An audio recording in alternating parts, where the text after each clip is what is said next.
Hey everybody, my name is Travis and welcome to the Flying Bible. This is the first episode and today we are flying from Nazareth down to the Jordan River where it is traditionally understood that Jesus was baptized.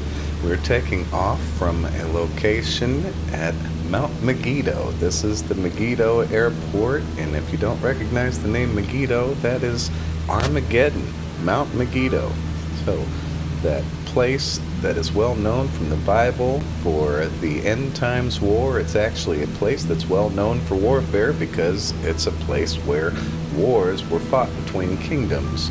It was an ideal location for that kind of fighting. That is the closest airport to Nazareth, is just a little bit southwest of Nazareth, and that's where we're heading into now. On the top of that hill on the left is where you'll find Nazareth, and then off to the right you will see the Jordan River Valley. As we get high enough, you can see the dip down into that. So yes, here we're passing over Nazareth on the left. And as you see, it's on top of a hill, and there's lots of potential places for those cliffs that we might remember a story from the book of Luke where Jesus was in his hometown preaching at a synagogue, and he quoted the prophet Isaiah, and they got upset with him and tried to drive him off of a cliff. Well, this would have happened somewhere around this location. So who is this video for? This video is especially for Bible enthusiasts like myself. As you might see, for you pilots out there, I'm not the best pilot, so you might find all kinds of things that I'm doing wrong when flying an airplane, and I'm not the most serious gamer either, so you gamers out there might notice that I don't have the best specs. I've just kind of ramped up some of the details as much as I can while trying to keep this a pretty smooth experience. This is especially for the Bible enthusiasts like myself that want to see these lands that the people of the Bible, such as Jesus, walked. Now, regarding the Bible, there's lots of gaps in Scripture and gaps in the story where other things happen, where people went to different places and did different things and said different things that we never get to hear about. With just a little technological wizardry, we are able to make these journeys ourselves and fill in some of the gaps.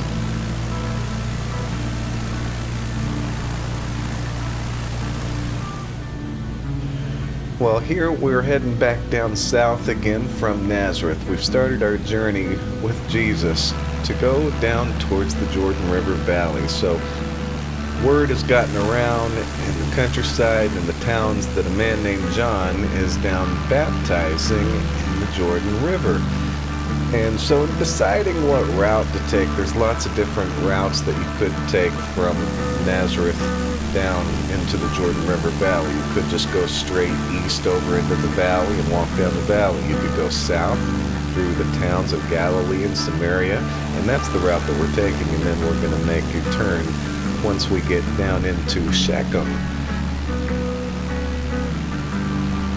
Shechem, or today is known as Nablus, it is kind of halfway in between Nazareth and Jerusalem. So as we get down into Shechem, we are going to head on into the Jordan Valley. In the scriptures, and I'm looking specifically in the first chapter of Mark, but we find this kind of getting along in the other scriptures too. You could look in Luke or in Matthew and also see that he was making this trip from Galilee down into the Jordan River to go be baptized, to go get his ministry started.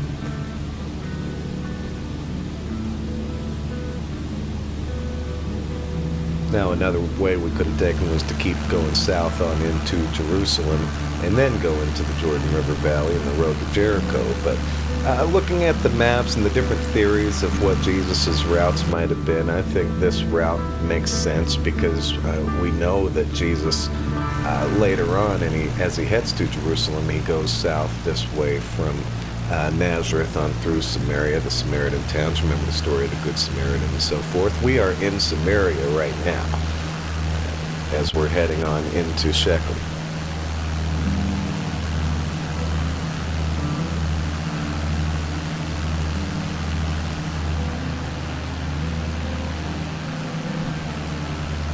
If you recognize the name Shechem, That's because it goes way back. As we're flying over it right now, Shechem was a place that Jacob and his sons knew very well, as this was a location that they had stopped at and tried to live at for a while. But then there was an awful thing that happened to Dinah, the sister of the 12 brothers and 12 sons of Jacob.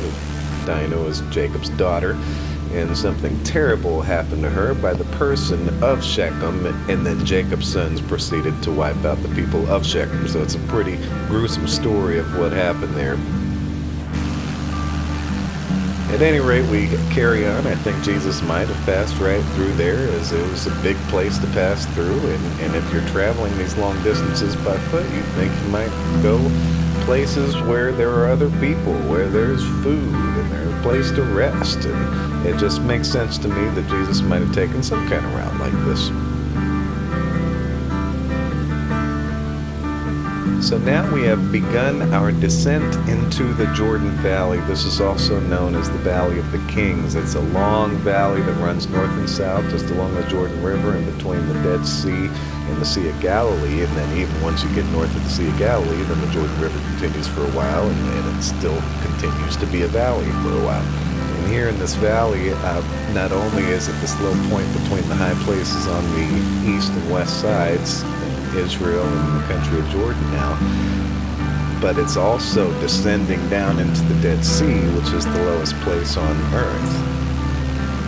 What we're seeing right now are a couple of the cities of the plains. You might remember cities of the plains because even Sodom and Gomorrah were included in cities of the plains, and those were probably down on the south side of the Dead Sea somewhere. Not entirely sure, but right now we're on the north side of the Dead Sea, and we are just west of the Jordan River, and we are coming up upon Jericho at this moment. So we're going to descend a little bit, try to get a little better view of it.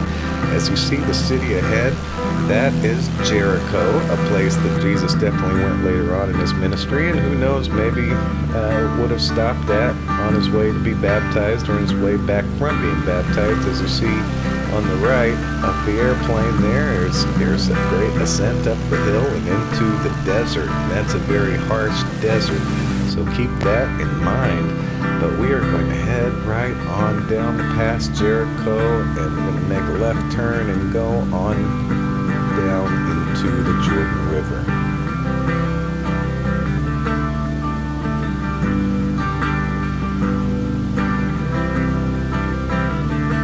Now heading down to the Jordan River is just a few miles off of Jericho. We've got to head down here and trying to decide exactly where Jesus was baptized is a whole nother question, because we've only got theories and our best guesses and traditional locations of where Jesus was baptized.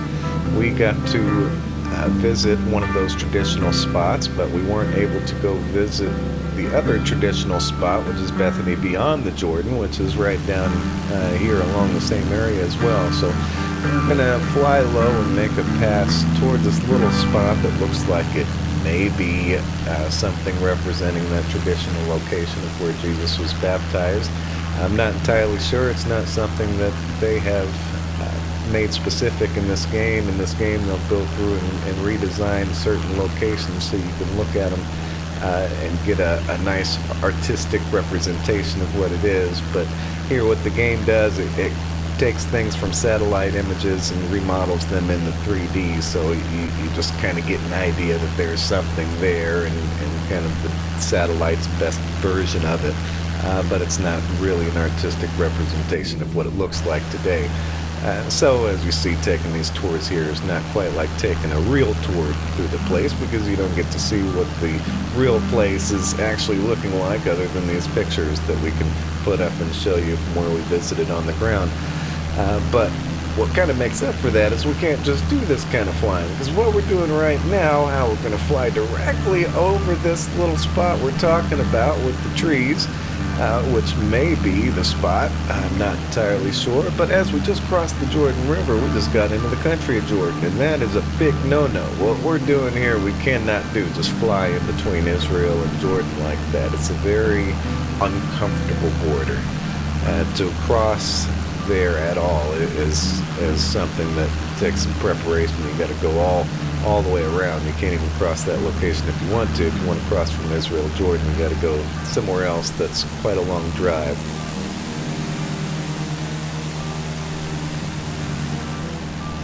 Now we're flying down south along the Jordan River, and we are going to fly right over a spot that must be Bethany beyond the Jordan, which is a place specifically mentioned as a potential baptism spot. It's mentioned in the scriptures, but not all the scriptures, so we're not entirely sure, and I don't see any locations that are probably that location. So not entirely sure, but it's right down along here somewhere. Jesus would have been baptized along the southern portion of the Jordan River, heading on into the Dead Sea, and that's the Dead Sea right ahead of us.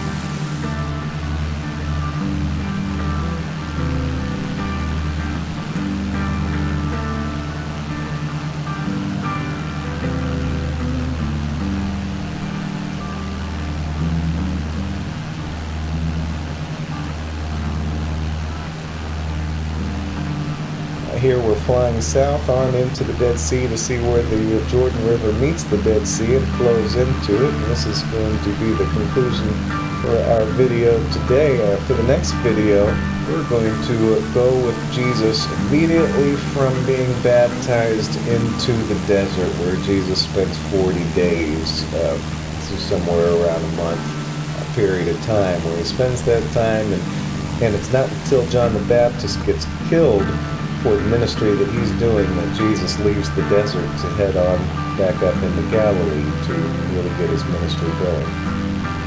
I'd like to invite you to join us next time as we head into the desert with Jesus. Right now I'm just going to land back in Jerusalem, and we're going to prepare for that trip to make together. So please join us again for the next episode of the Flying Bible as we head into the desert for the temptation with Jesus. Thank you all for joining me. I'm Travis. I'll see you next time.